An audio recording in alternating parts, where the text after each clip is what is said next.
సమాధానకర్తైన దేవుని మాట వింటే, సమాధానకర్తైన దేవుని మాట వింటే, నీవు నీ కుటుంబము సంతోషంగా ఉంటుంది. ఎందుకంటే అభిషేకం ఎక్కడ ఉంటుందో అక్కడ ఏముంటుందంట? శాంతి ఉంటుంది. దేవుని అభిషేకం ఎక్కడ ఉంటుంది? ఆయన సన్నిధిలో ఉంటుంది. ఆయన సన్నిధిలో ఏముందంట? పూర్ణ సంతోషం ఉందంట. చాలామందికి తెలియదు. కొంతమంది దేవుని వెతకడానికి ఆసక్తి చూపించరు, కొంతమంది ఆసక్తి చూపిస్తారు.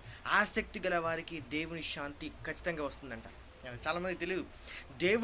దేవుని వెతుకువారు శాంతిగా జీవిస్తారంట, తెలుసా?